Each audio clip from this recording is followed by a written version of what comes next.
I hear they take cells directly from the devil's shaft to make that vaccine. So, like, oof, I don't know about that, but...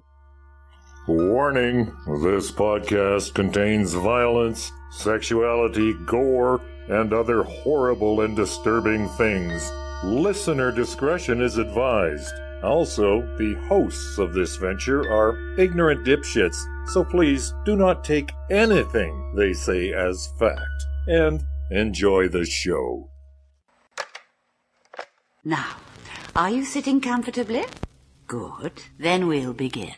Today we had 15 homicides and 63 violent crimes, as if that's the way it's supposed to be. It is our basic human right to be fucked up. A second plane now has crashed into the other tower of the World Trade Center. Putting chemicals in the water that turn the friggin' frogs gay. The defendant shall be incarcerated for the rest of her natural life with no possibility of parole. You are not machines. You are not cattle. You are men. We were somewhere around Barstow, on the edge of the desert, when the drugs began to take hold.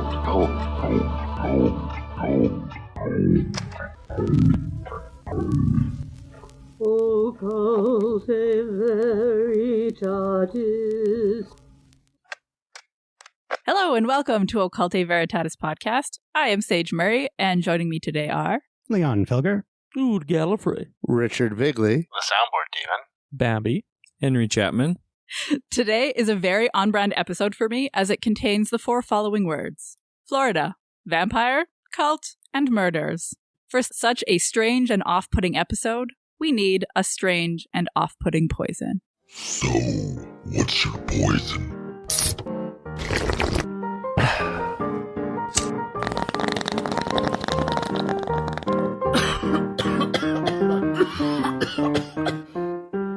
That was a pretty good fucking intro. That was a good intro. I need to get myself smooth. What's the poison? We'll figure it out. Off my dick. I don't. The only word I don't associate with you out of that group is Florida. If anyone here was Florida, it would be Sage. But is anyone here Florida? Is I think the question. I don't think you're wrong. I just don't. Okay. What is this? It's a weird Mexican, spicy, salty tamarind candy. Ooh. Checks all my boxes. I don't know. I mean, if Paul Sage is Brandon. Florida, I don't know. I feel like I might be like Oregon, you know? Yeah, I've heard a lot of harrowing things about your trails. You died of dysentery. I did. Yeah, I don't know the appeal of these. So this candy, is it like, do you suck on it or do you like bite into it? It's a chewy one. You got to chew it, okay. You gotta chew it. No spitting it out. Oh, I have to. Okay. Hola pulparinden de tamarindo natural. Dulce de tamarindo salado y enchilado. Kind of tastes like a raisin. It's a little bit of spice to it. Like a spicy raisin. It's like sweet and spicy. It was a spicy raisin. Can I rate mine already? Mm-hmm. It's like having genital herpes, but your partner also has genital herpes, so it's no big deal. You ain't gonna get more of it. I like the spicy. It wasn't too much. It had a nice texture. Mm-hmm. It escalated nicely. That was. I'd have more of those. I like them too. It's a confusing candy because it's kind of hard on the outside, but it's chewy in the middle. So, you know, because this is the first time I had it, I had no idea that I'm supposed to bite into it. So I'm like sucking on it like it was like some sort of gumdrop or something, you know? Mm-hmm. And well, I was listening to you guys talk before I had it, but I like sucked on it a little bit, kind of treated it like a hard candy, and it was like, oh, it's got like a nice start, and then you take a bite into it, and then it just keeps getting better. I don't know. I enjoyed that. A little bit of sweet, a little bit of spice. I like it. I don't like spicy candy. I don't know. If I was a little kid and I got that in my Halloween bag, I think I'd be mad. But I have had spicy chocolate that I've enjoyed. Mm-hmm. I think I like spicy chocolate, but this type of spicy candy, not a big fan. I'm gonna give it a 2 because it wasn't off-putting. It was just like not my thing. This is from the state of Jalisco, Mexico. Jalisco, which is the state that both Puerto Vallarta and Guadalajara are in. And it's Mazde 70 Anos. Anos. So there's that. They also make Nugs. I think they got into trouble a few years ago because they had too much lead in the candy. Oh. But now it's an acceptable level. I think it's an acceptable level of lead now. They also make festivals. You bite into it and there's a fucking bullet right. That's what I'm getting at. Too much lead. That's why I buy this. To encourage healthy eating, because if you eat too much candy, you get brain damage, you know? They also have Chocolate Obscuro Premium. Ooh. Sounds like premium obscure chocolate. It kind of sounds like a different version of our podcast name. Yeah. Welcome back to Chocolate Obscuro Premium. This is El Soundboard D Meno. I think I would give them like 9 points out of 1 pica. Yeah, I like that. Okay. Anyone else?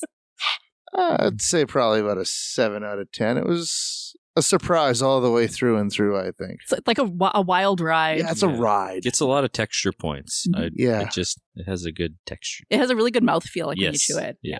Apparently, De La Rosa exportaciones to the EU I think EU there is actually the United States, Canada, Central America, Europe, and Medio Oriente. Middle East? Yes, that would be the Middle East. They have 3 plantas de producción. My Spanish is tres terrible. All right. So anyway. Murder Cult Vampire, Florida. That's right. You will, first of all, as a part of this case, hear the circumstances of the crimes which now Mr. Ferrell has admitted that he committed. Burglary, which is entering someone else's home without their consent with the intent to commit a crime in their home. Robbery, taking someone's property against their will by the use or threat of force. And murder, that is taking someone's life by an act that was premeditated. You're going to hear evidence to show you that these murders were committed during the course of an armed robbery, the entry into the home. You're going to hear that these murders were committed in order to avoid or prevent an arrest or to help effect an escape. You're going to hear that the murders were committed for financial gain. You're going to hear that the way these murders were committed were what the law calls especially heinous, atrocious, cruel. And you will also hear that these murders were not just premeditated. That is, at the time of the killing, there was an intent to kill. But they were pre-planned before the burglary ever took place. They were cold, calculated, and premeditated murders. Look for 5 things that the state of Florida will show you. What Mr. Ferrell did, first of all, the murders themselves. Look at the evidence that he left behind that shows you that he did it. Look at what he was even doing here that set this into motion. Look at where he went to after the murders occurred. And finally, look at what he said about the murders that he committed. Not just what he said about them after the event, what he said about it before the event. You're going to hear before they left that Rod Ferrell was already talking about killing and that there was discussion. That's what they were going to do. All of those proofs are going to go to show you the circumstances of the murder, the planning that went into them, the reasons that went into them, the effect that they had on the people that were killed, the heinous, atrocious, and cruel nature of the crimes. Those facts are going to prove to you the aggravating circumstances. And in the end, you weigh. You determine. No one determines for you. You determine what verdict will speak truth and justice in this case. Our story begins with a boy named Rod Ferrell.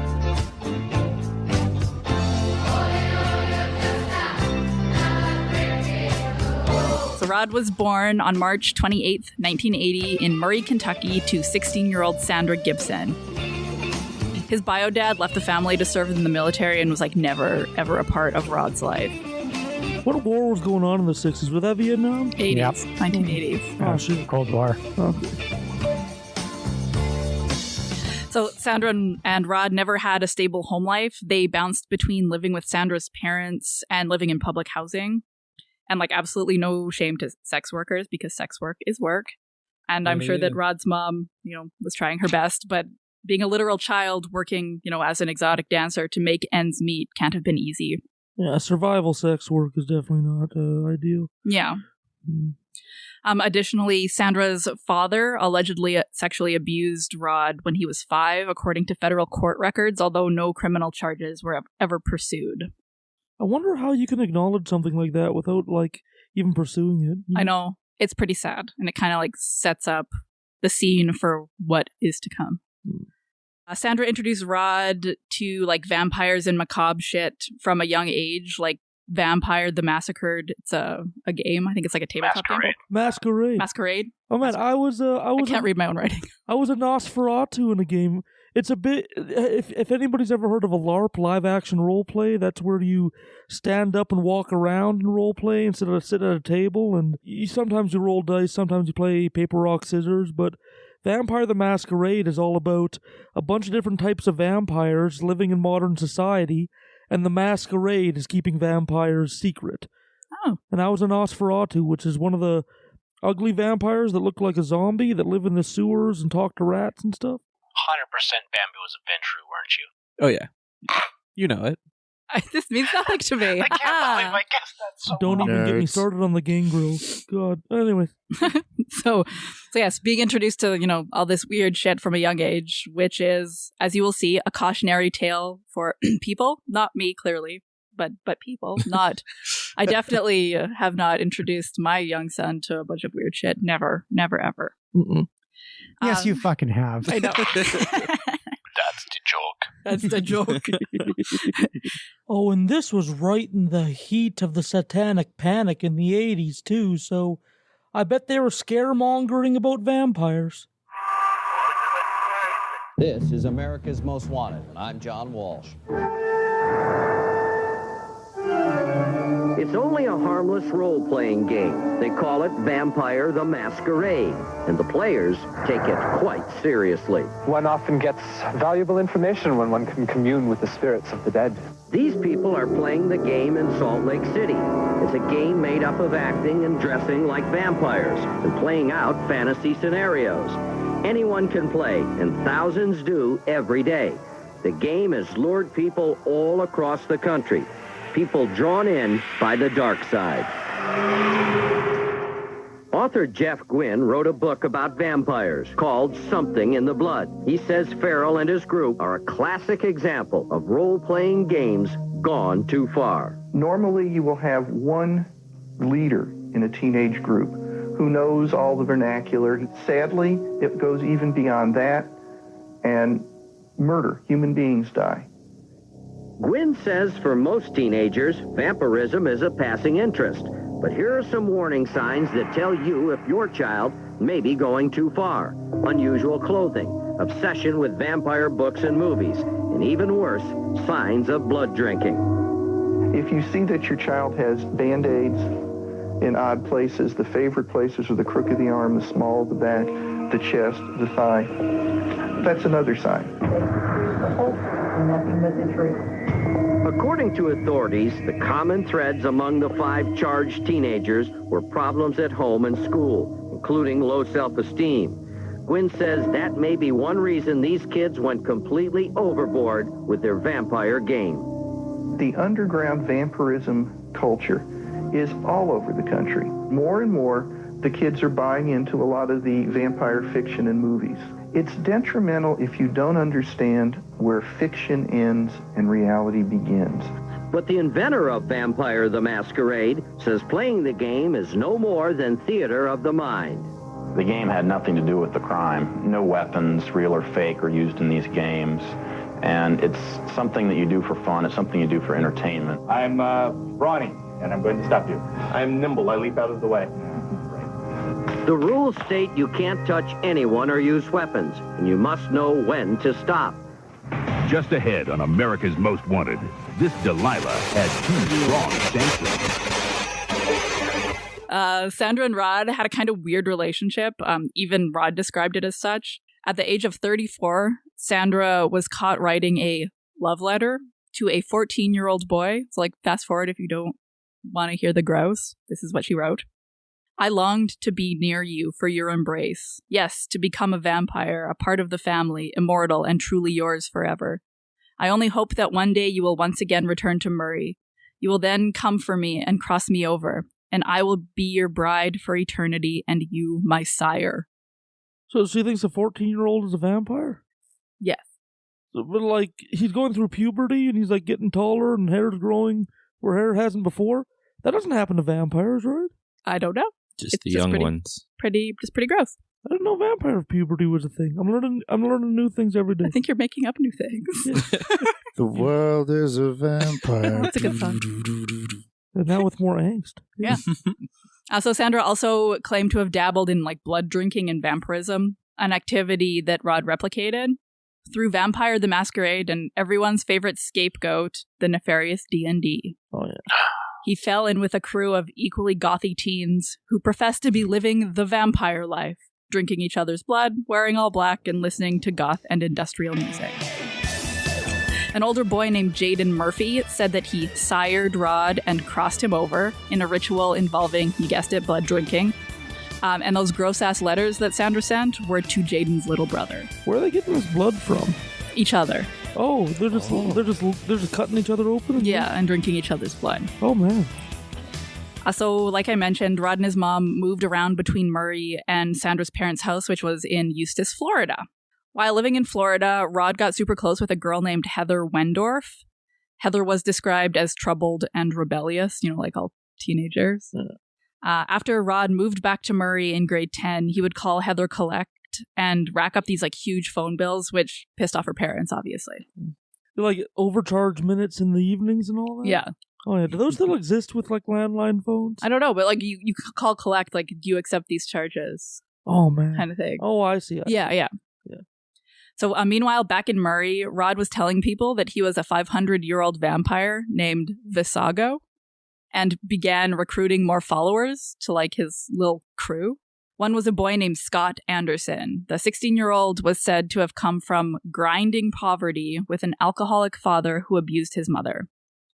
So Rod became more and more unhinged, and in October 1996, he broke into an animal shelter and, content warning, killed 2 puppies. No. He was later arrested on charges of burglary, trespassing, and cruelty to animals. What the fuck? I don't like this guy. No. In November of 1996, 16-year-old Ferrell, his 16-year-old girlfriend, Charity Kesey, 16-year-old Scott Anderson, and a 19-year-old girl named Dana Cooper drove out to Eustis, Florida, in Scott's car to pick up Heather Wendorf. Rod had these grand plans of moving to New Orleans and living together as a big, happy vampire family. So they were kind of trying to pick her up and, rescue her. Apparently, she told Rod that she lived like in hell with her parents, meaning that they probably like wouldn't let her go to the mall or whatever. Did they take her Xbox away? They probably did, yeah. And didn't let her drink blood anymore. Yeah. Rude. So in true edgy teen fashion, in a Eustis cemetery on November 25th, 1996, Heather crossed over after drinking Rod's blood. After that, the crew then headed back to Heather's house to steal her parents' car for their adventure to New Orleans. And Heather was like super insistent that when they went to go steal the car, that no harm came to her parents. You would think there would be a point where you're like, well, I've changed over, but I can still go into the sunlight. Like, maybe she could like convince herself she's craving blood, but like, wouldn't you need some test to know that you've crossed over and became a vampire? The power of imagination, Ood. It's true. Like this guy must have been like one of those charismatic types, right? Yeah, he got all these people to follow This him. is just a really weird LARP that you're telling us about, and they were extremely committed to their... yeah, but yeah. The masquerade was strong. It was.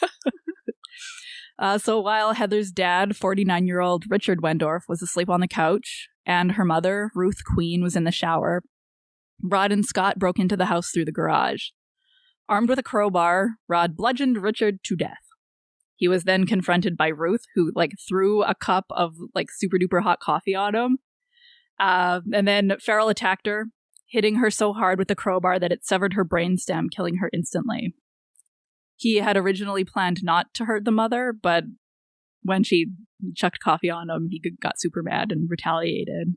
He doesn't seem like the type to be able to responsibly regulate his emotions. No, I think that's probably a safe bet. Yeah. Richard was found with a ritualistic V burned into him, which was Rod's symbol for his vampire clan. Was it V for vampire? I think it was V for vampire, yeah. Didn't you say his name? Visago? Visago. It could have been that too, yeah. For Visago. Yeah. And 5,000 years old. 500. 500. 500. Yeah. Oh, just a youngling. Okay. Visago. How original a V. Yeah. Really. The V is for 500. Oh, there we go. I like that. It's also really easy to carve. Yes. It's like B, you've got random curvy lines. V, it's just Yeah, and I mean, what would the B stand for? Vampire? Yeah. Vampire. The vampire bolt. You got weird shit like Q, and then you got to leave a weird skin patch in the middle to make it. I bond to block your blood.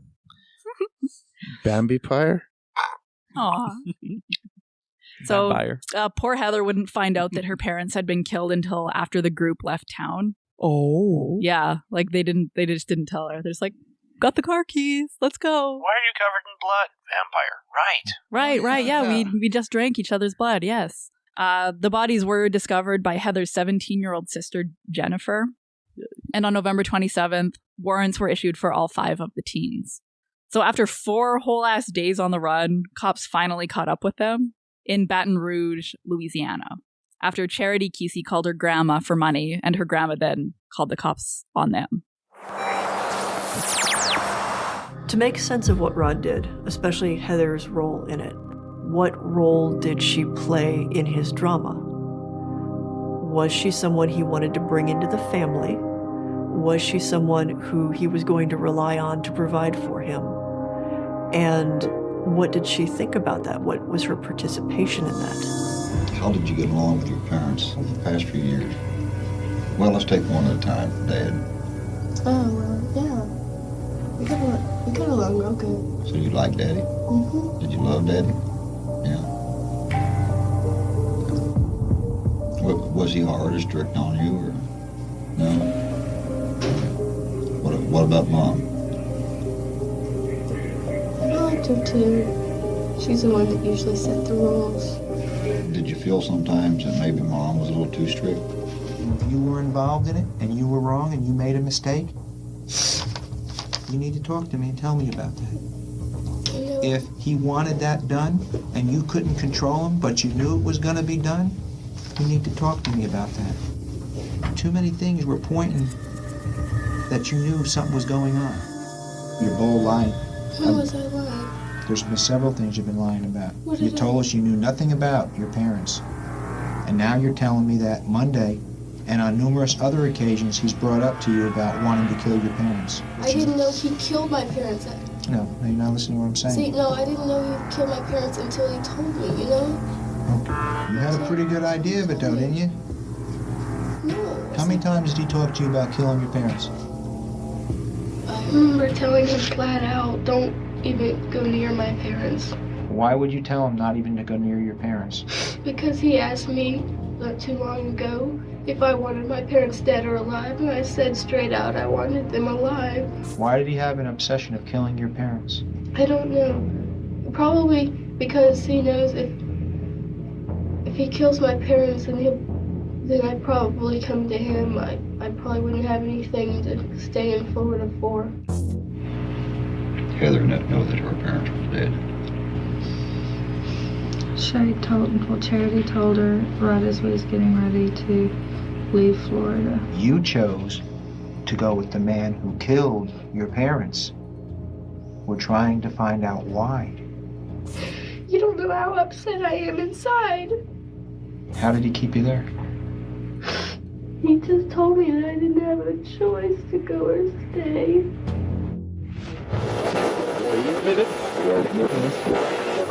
The clan was held for a week in Baton Rouge jail before eventually being taken back to Florida. On the 17th of February, 1998, then 17-year-old Rod Ferrell pled guilty to the murders, saying the other kids were innocent and had nothing to do with the crimes except for Scott Anderson, who was just an accessory. Oh, I mean, at least he took responsibility. Yeah.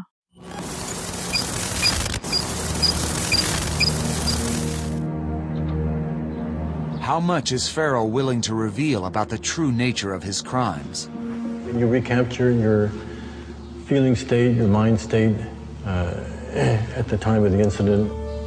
My thoughts and feelings at the time of the incident, in fact, for that entire time period during the course of that year, were perhaps more so elevated than your average individual, to the point that it's incomprehensible to someone that could not have been there themselves. You want to know what it is to be a vampire? It equates to the life, it equates to power, it equates to the very foundation of existence. It's the communion, it's the holy wafer on the tongue. And that is what blood is to a sanguinary vampire. That's what a sanguinary vampire is, a blood feeder. How did your vampiric name come about? When I was given the name, I was uncertain as to what it meant. But after much research and study, I had come to find that Visago was, in Goetic beliefs, I think, 9th crowned prince of hell. And his offices were seeing into the future, the past, the present, and finding things lost, so forth and so on.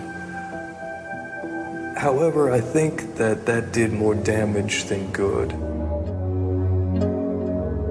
Because many people have associated me with Satanism, and I have to say that although I hold nothing against the satanic beliefs or the people that practice them, I have personally never been involved in such activities or beliefs. Vampirism is not Satanism. They are two separate things. Can you explain to me what feedings entailed? Feedings, be it between vampires or between donors, usually consists of either biting, blades, perhaps syringes on occasion, and taking the blood from one individual to mingle it with another. It is one individual literally being trusted enough or loved enough to open that other person's flesh and seek out their most prized possession, the very core of themselves, which would be, in vampiric belief, their blood. At which point, ingesting it, taking that other person into themselves, shows, I suppose, a love for the other individual too, the victim. However, sometimes sanguinary vampires, the blood feeders, many times actually, will go beyond that belief and look at the fact that it's the core essence of a being. It's, for them, food. And sometimes, again, that can be taken out of context like many things can in pretty much anything in life. And how does one become a sanguinary vampire? Is there a special ritual? Crossing over, also known as the embrace, is the point where someone comes from the mundane society of being a regular individual and then is accepted into a vampiric family. It's much like a regular feeding. It's taking the blood of the one who is to come into the family and drinking it. You feed the person that is to enter into the family your blood. Their blood is effectively mingled into the family's blood. And at that point, the vampiric blood basically overtakes their being and they become part of the family. I embraced many individuals. Heather was among one that I allowed the embrace to take place on. Do you have any thoughts now, looking back on your life, as to what may have nudged you in the direction of the bad side or the darker side? I've had over a decade to reflect upon my entire life.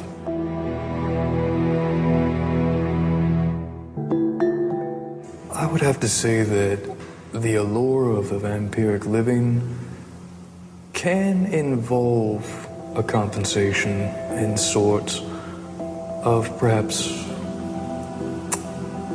people's pasts, individual hurts. It is a way not so much to mend the scars as to cover them for some.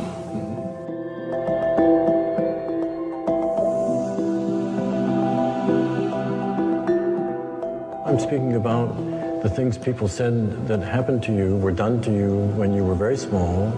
By the Black Mass, which is a dark occultic group. Even from your own grandfather is what I'm talking about. I would rather not go into that, Doctor. That's precisely my point.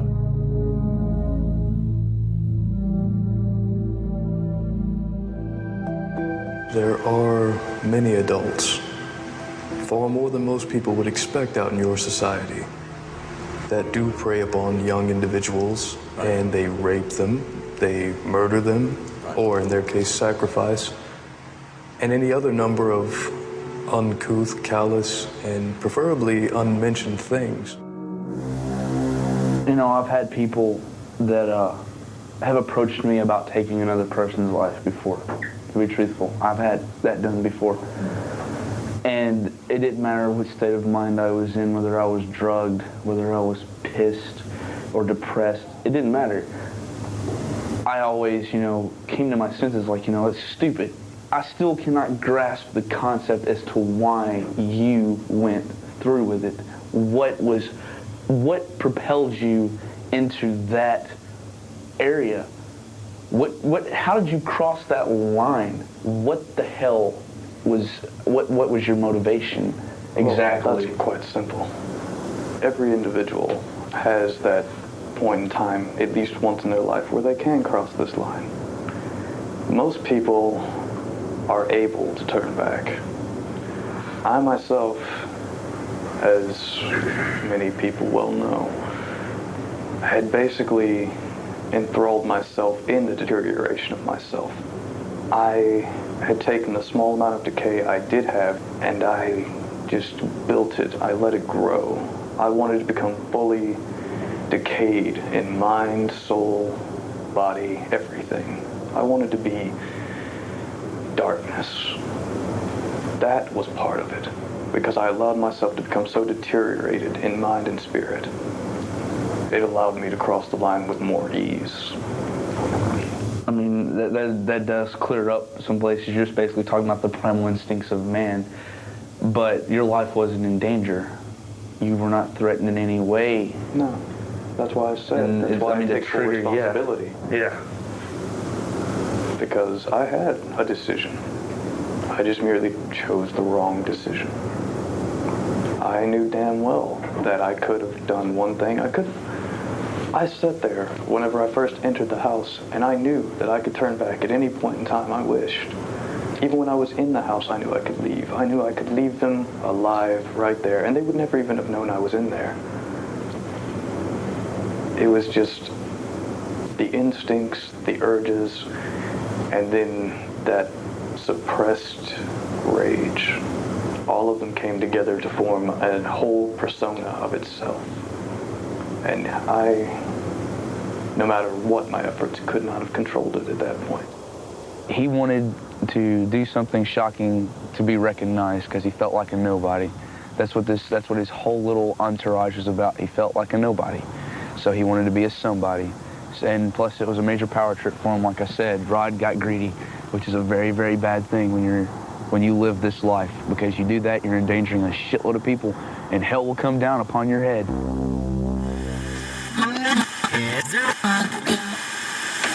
When did these murders take place? In 96. Oh, okay. When he was 16. Rod's lawyers tried to argue that he was insane, having been diagnosed with schizotypal personality disorder, but it wasn't successful.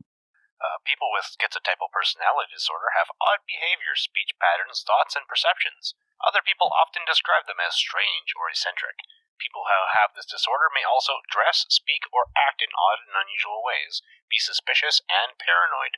Kind of describes his vibe, I think. Charity was convicted of 2 counts of third-degree murder, robbery with a gun or deadly weapon, and burglary armed with weapons or explosives, and sentenced to 10.5 years in prison. Dana Cooper was convicted of the same, but given 17.5 years. Anderson was convicted of the same as Rod, the murders, but was given a life sentence. It's very much like the other cults we've talked about, except this one seems like just in the little beginning stages, like just getting off the ground. They haven't found an isolated location to be at, and they haven't got the funding or the political capital to be able to generate their own momentum and start a community of whatever, and they're just riding around. A bunch of teenagers who glommed onto like a charismatic personality, right? And like, had the murders not happened when they did, they could have amassed a much broader following than what could fit in a station wagon, you know? Yeah, or it could have fizzled out because they grew up and, stopped drinking blood. Yeah. The judge ended up sentencing Rod to death. So for 2 years, Rod held the record as the youngest inmate on death row until in November 2000 when the sentence was reduced to life because they decided that you couldn't be so young and also be on death row in Florida. And how old was he at that time? In 2000? Yeah. So he would have been 18, 19. Oh, jeez.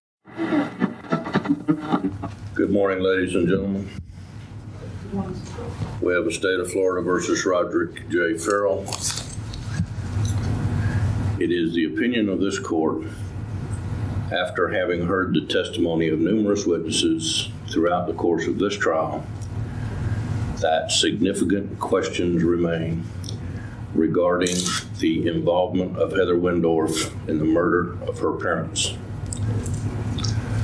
Now we'll turn to the issue before us with some basic observations. We can know a few things, I think. There is genuine evil in this world. There is a dark side and a light side to each and every one of our lives, and those sides compete for human domination. And it's not so hard for some of us to understand how a person like Rod Ferrell, with one of the most dysfunctional family environments anyone could ever be cursed to be raised in, would have turned out in such a manner. In some respects, I think Mr. Ferrell's mother, Mrs. Gibson, should be on trial for some of this. At every stage of the way, she thwarted every attempt to find Mr. Ferrell the psychological help that he needed. Purposefully, advertently, she kept him from receiving the help that he so desperately required. How can a parent not realize when a child resorts to self-mutilation and bloodletting and vampirism that there isn't a serious, serious problem with that particular child? And then what happens when we've lost total touch with reality? We begin to play the fantasy games, the Dungeons and Dragons, the vampire games. And suddenly, the fantasy becomes reality. The games that involve violence, the games that involve swordplay and rescuing maidens who are in distress because of people who hold them in positions of authority. And suddenly we wake up one day and we have what we have before us now. You stated it best to Baton Rouge Sergeant Ben Odom a long time ago. You said, and I paraphrase, "When I killed those people, I felt a rush. I felt like I was a god. But I guess if I was a god, I wouldn't be here today, now would I?" And that's just as true today as it was in Baton Rouge in the interrogation station. It is no wonder the jury unanimously decided to recommend to this court that Roderrick Justin Ferrell should die for each of his crimes. The court agrees with the jury. The scales of justice tilt unquestionably on the side of death. It is hereby ordered and adjudged, Roderrick Justin Ferrell, for the murder of Richard Wendorf, you are hereby sentenced to death. It is further ordered and adjudged, Roderrick Justin Ferrell, for the murder of Naomi McQueen, you are hereby sentenced to death. It is further ordered and adjudged, for the armed robbery, you are sentenced to life in prison consecutive to those previously imposed. For the armed burglary, another life in prison consecutive to those previously imposed. Lastly, it is ordered and adjudged that you, Roderrick Justin Ferrell, shall be transported to the Department of Corrections to be securely held on death row until this sentence can be carried out. Mr. Ferrell can step back to his seat.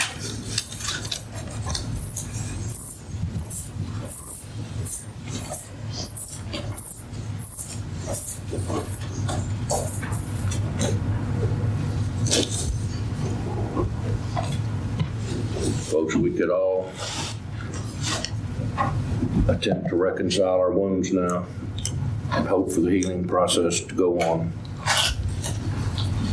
Hopefully, Mr. Ferrell will spend his time before his time comes, like all of ours surely will, searching for the light side and begging for forgiveness.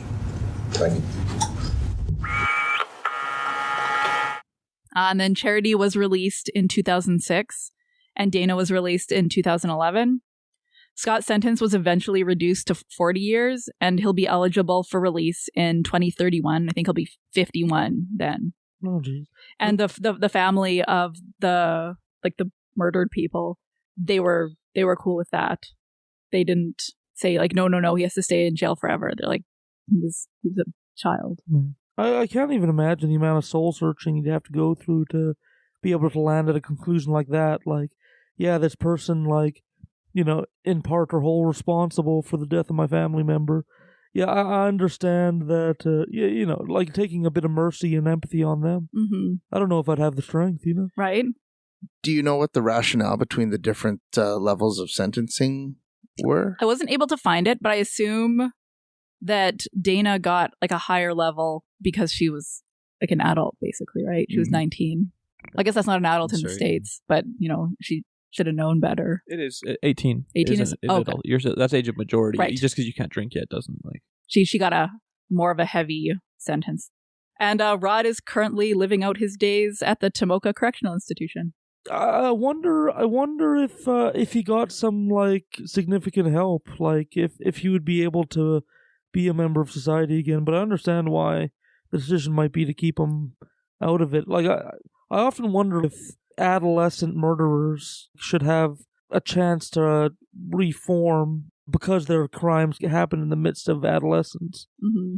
Well, I mean, chemicals are going through your brain, and your body's changing, and your brain is also like rebuilding or reconstructing itself. You know, there's so much, you know, going on. It's kind of hard to hold someone to account for that when everything's you're still developing. Which is why we've got the Young Offenders or the Youth Criminal Justice Act in Canada, and because it does recognize the fact that there are differences in brain development between children, adolescents, and adults. And I think it's definitely an important distinction to make. But I mean, imagine being that judge, being like looking at this kid and being like, yeah, you deserve to die. Yeah. Like, and you know, the United States correctional system is famously extremely helpful and good to people. So I'm sure that he got the help that he's needed. And by the time 2031 rolls around and he gets out on parole, I'm sure he'll be a real upstanding citizen. Brand new, whole new person. Mm-hmm. Yeah. So this episode was actually suggested to me by my friend Kat, who lives in Florida. Kat and her partner Shannon and their friend Bridget, they all kind of like live in literally a swamp, and they're like 3 witches, and they do tarot readings and stuff. So check out their shop on Etsy. It's Weird Children, and that's WYRD Children. And if you use the code OVSAGE, all caps, they'll give you 10% off any reading forever. And they do not drink people's blood. Right? No, they do not drink people's blood. And if they do, I'm sure they consensually obtain the blood. they don't drink blood. Okay, I promise. Newt, tongue of frog. See, that's what we needed for poison. We needed to bleed somebody. Next time we cover a vampire cult, we need to have a decoy guest to have, because I don't know if somebody that drained will be able to record afterwards. Just clean out the Diva cup or whatever. we were planning on making period cookies at some point. I have an IUD, so I don't menstruate anymore. But oh, congrats! It's just been that way for years. Good for you. No, that's good news. If my dick bled, I would stay home and cry. So yeah. No kidding. And just a bit of a content warning. If you go searching, you can pretty easily find the crime scene photos, and they are not cool. Yeah. I mean, they are very much crime scene photos, so you can see exactly what happened in detail. Yeah, it's yucky. Shocking enough to see the photos. Imagine the 17-year-old to stumble upon those bodies. Good golly fuck. Yeah. There's also a movie called Vampire Clan from 2002 that is roughly about this incident. Can we watch a bit of the trailer? I can certainly pull It that looks kind of like a B movie, you know? It does. really does. I have the thing up there. It doesn't look like Jerry Seinfeld was involved in this project. It looks like a CW show. What are the Vampire Diaries? Is that a CW thing? Probably. My parents will never let me leave. Is everything all right, honey? Would you like me to kill your parents for you? Whoever it is had some kind of bloodlust. She was practically decapitated. Is it true that they killed the Wendorfs to drink their blood? I have no comment on those details at this time. I think we might have a kidnapping on our hands. I'm going home. We can't go back. Why would they do something like this to you? Because they're vampires. It's not about you anymore. It's about what's best for the family. Help me! Help me! Thing all right here? No, sir, it's not. If it was, wouldn't need this, right?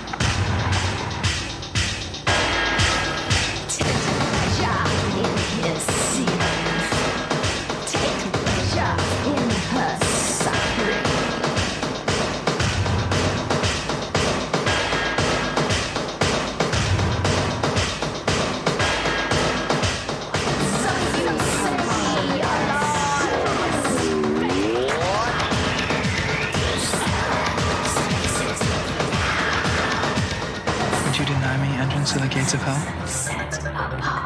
This looks terrible. Like aggressively terrible. Have a happy Thanksgiving. Yeah, you too. It looks very early 2000s. 2002, Like I'm just looking at it and it's like, yeah, it's got that feel. I still expected this was released on VHS for some reason. Straight to VHS. Yeah. How long have you been here? Not long. 5,000 years. Okay, that's long. Not to me, it's not. It's but a speck in time. A moment's past. Jeez. I thought it was a long walk over here. Into immortal? I'm sure it was. In fact, you must be thirsty.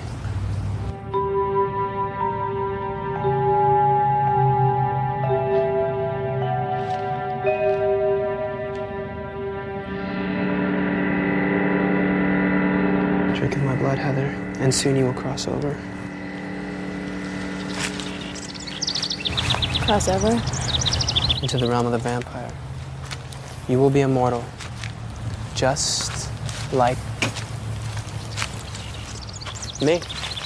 No, Rod, I don't know if I believe in that kind of stuff. It just doesn't seem real. Really?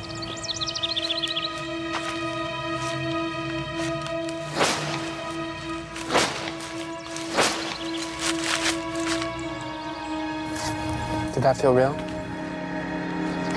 No. It will. Soon it will feel more real than anything you've ever felt before. I also get why Edward Cullen cleaned up and went to Washington. Well, the makeup on that, he looks like a slab of granite. A couple important takeaways. He asked for consent to kill the parents. Oh, there we go. From the daughter. Yeah. Not from the parents. This is just the movie, not the actual No, I understand. I'm about the movie. Fun fact, getting consent from the child does not actually mean you can kill people's parents. Well, what if Well, now you tell me. What if you're a vampire, though? Maybe vampire law is different? Yes. Yeah, it's a vampire law. It's like bird law. It's different law, guys. But I want a satire of this movie where it's vampire clean, Just add the E as the name. And it's about vampires cleaning up their act after having become vampires. That's so wholesome. There's probably like a Christian film about that. Also, I love how they put a cymbal crash at the end of like every 3 words. That was great. They're a vampire. What are they? A vampire. Yeah. Apparently, fun fact about this movie as well, they didn't have access to the crime photos, so they staged the murder scenes based on what made sense. And when they actually had access to the crime scene photos, they were very close to what they actually were. Oh. Which was a funny coincidence, or was it? I just caught like the father's head in that. It just looks like somebody put cherry pie filling on his head, which is effective, I suppose. Very accurate. Yeah, I can show you the crime scene photos, but again, it's rough. I am ready. I'm ready. I think we gotta know. Let's do it. Yeah. I grew up in the internet. Oh, yeah. Go up a little bit here. So, this is the dad on the couch. All you really see is a bloodstain in the body. But the mother on the floor is much more... Yeah, I just like a lot smoked more her right in the graphic. back of the neck and... See if I can make this even bigger. Words. Yeah. Oh, yeah, just lying in a periwinkle blue house coat stained with blood. In the little transition between the kitchen and the Dining room. Yeah. dining room. Carpeted dining room? Gross. I know. It was the 90s. I wonder if the mythology of vampires didn't exist, if like he would have found something else to glom onto and act with. I think so. And then I also think that like the influence that his mom had at such a young age, you know, because she encouraged it and like played the game with them and like did the blood drinking shit and well, because she was a child herself when she had Roderrick. She was 16. Autopsy photos. Holy shit! That's That's a lot of inside the head. a lot of damage on the inside of the head. I was going to ask what happened. Like, were there any consequences for the mother? Does she still have any sort of relationship with her son at all or anything? Was there anything? I didn't see anything. But maybe I did a shitty job researching. I don't know. How many FOIA requests did you file? None. I've grand total filed 0 freedom of information required. All right, the end. Yeah, it was everything that was on the tin. There were vampires and murderers and Florida and yeah. And like a little baby cult. Yeah. Baby cult, yeah. Yeah. Yeah, they were very close. I think if they had continued, it would have been a Florida vampire serial killer cult. Yeah. But in this case, it was only a single. Two murders. Well, 2 murders, but a single incident of killing. Yeah. They were little multicellular cults ready to move up to being bivalve cults. You know, Sage, you said this was going to be a Sage episode. A Sage episode is what I wanted, and a Sage episode is what I got. Thank you. And with that, I thank you for listening to Occultae Veritatis podcast today. Make sure to check out Weird Children. They are fucking rad. Yeah. And I am Sage Murray, and joining me today has been... Leon Filger. Ood Gallifrey. Check out our Patreon, Richard Bigley. Oh yeah, I should have plugged that too. Yeah, you should have plugged Soundboard Demon. I mean the Patreon, but the Soundboard Demon's the Patreon anyway. Soundboard Demon. Bambi. Henry Chapman. Yeah, patreon.com/OVPOD. All right. Love you. Bye. Bye-bye. Bye. Don't murder. And pierogies are here. Oh, fuck yeah.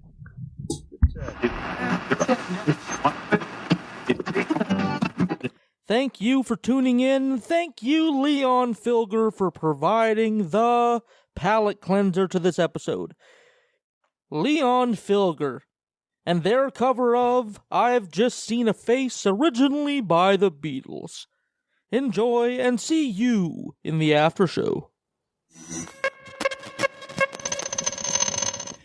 I've just seen her face, I can't forget the time or place where we just met. She's just the girl for me, and I want all the world to see we've met. Had it been another day, I might have looked the other way, and I'd have never been aware. But as it is, I'll dream of her tonight. Die. Falling, yes, I'm falling, and she keeps calling me back again. I have never known the like of this. I've been alone and I have missed things and kept out of sight, but other girls were never quite like this. Falling, yes, I'm falling, and she keeps calling me back again. I've just seen her face, I can't forget the time or place where we just met. She's just the girl for me, and I want all the world to see we've met. Falling, yes I am falling, and she keeps calling me back again. Falling, yes he is falling, and she keeps calling me back again. Oh, falling, yes I am falling, and she keeps calling me back again. It's been a little while since we've read prayers from the cult members of Valhalla to the heavenly goddess herself. Great, glorious, powerful Val, here are the prayers from your flock.